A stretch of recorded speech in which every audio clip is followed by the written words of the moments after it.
Hello everyone, my name is Samuel Dembowitz, and today I will be talking about our third lab of Physics 2211, the one with the black hole.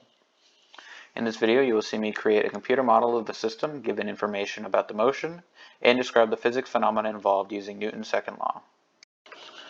The goals of this lab include learning how net force components, momentum, and velocity are related, especially when using the Newton's second law, which is that the net force is equal to the change in momentum over the change in time.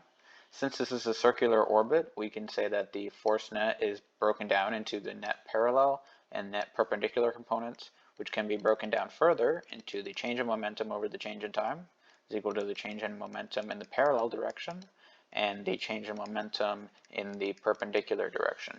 We will use all of these formulas to calculate the mass of a black hole given motion data of a star in orbit around it. We will also use a computer program in GlowScript to model the motion.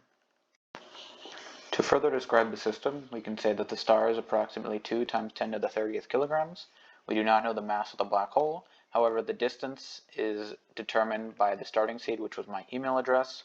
I placed all the known coefficients into the GlowScript model, which included the g for the gravitational constant, the mass of the star, the delta t, which is 1 day in seconds, and our starting time as well. Since we are dealing with circular motion, we can say that the net force breaks down into the parallel and perpendicular components, which is also the perpendicular and parallel components of the change in momentum.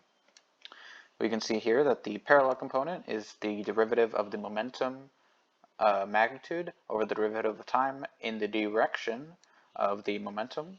We can say that the perpendicular component is the derivative of the vector direction of momentum times the magnitude of the momentum, which is also equal to the mass times the velocity squared divided by the radius between the two objects. And you can see here that p hat, or the direction of the momentum, is the momentum vector divided by the magnitude of the momentum. When verifying the force components, we can use Newton's second law to say that the net force is equal to delta momentum over delta time. We can then take the derivative of that to find that dp dt is equal to dp dt parallel plus dp dt perpendicular. And dp dt is the change in momentum over the change in time. We can see that the derivative creates the instantaneous cases as the delta t approaches 0.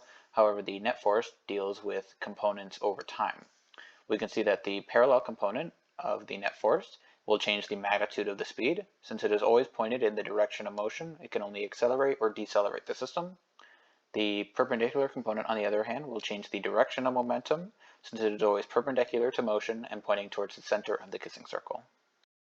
Combining all of these formulas, I was able to compute the force net components for the system in GlowScript. I calculated the delta p over delta t to find my net force. I then calculated my parallel component by finding the direction with the norm function. I then found the magnitude using this function here. I then combined the two to find the total net force parallel. I then used the relationship that dp dt is equal to dp dt parallel plus dp dt perpendicular to solve for the perpendicular component here.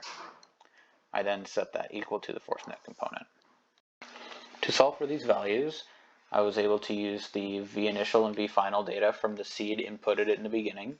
I then calculated the momentum data using mass times velocity, then calculated delta v and delta p to calculate the force net values, and you can see the code in action here. Notice my seed right there. You will see the star orbiting the black hole. You will see the mass data being output here that I will describe in a little bit, and you'll also see the net force components output at the end. The mass output data was a result of modifying the universal law of gravitation formula to find the mass of the black hole. Rearranging this formula created this here, which solved for the mass of the black hole, which was averaged to be about 1.1 times 10 to the 34th kilograms. If the black hole was replaced by one of a different mass, but the star's motion remained unchanged, we would be unable to calculate the new mass of the black hole, and this is because the formula for the mass of the black hole is due to the motion of the star, not the mass of the black hole itself. Thank you very much for watching.